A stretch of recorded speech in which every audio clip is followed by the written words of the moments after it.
masuk dalam pembahasan komunikasi.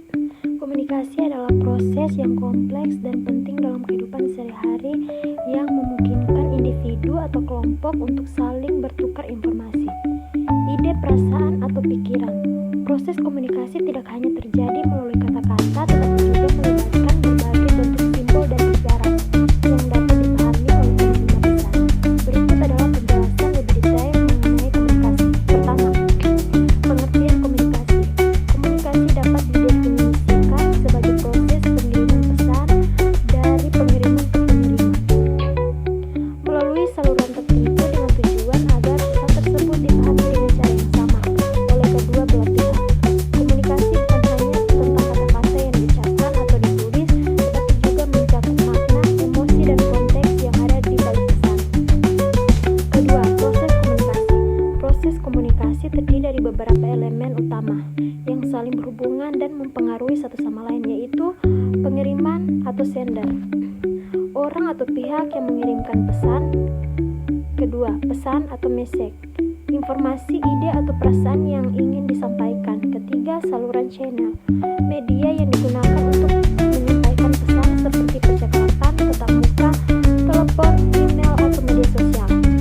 Penerima atau receiver, pihak yang menerima pesan. Berikut umpan balik atau feedback, tanggapan dari penerima yang menunjukkan apakah pesan tersebut dipahami atau tidak. Berikut gangguan atau noise, faktor-faktor yang dapat mengganggu atau menghambat proses komunikasi seperti kebisingan, kesalahpahaman, atau perbedaan bahasa. Jenis-jenis komunikasi.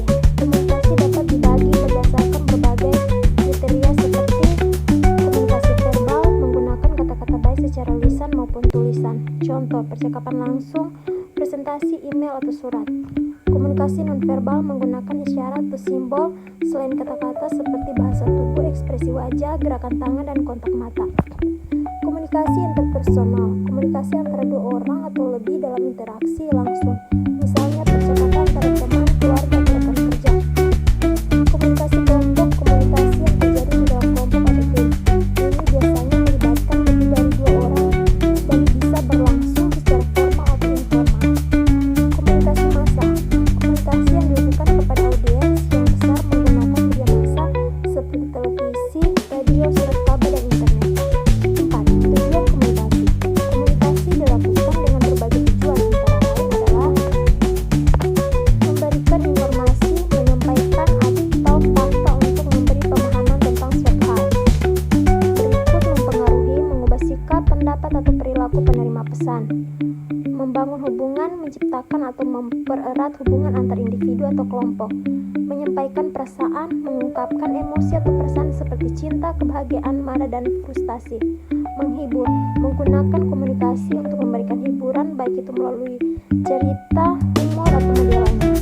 Kelima, hambatan dalam komunikasi.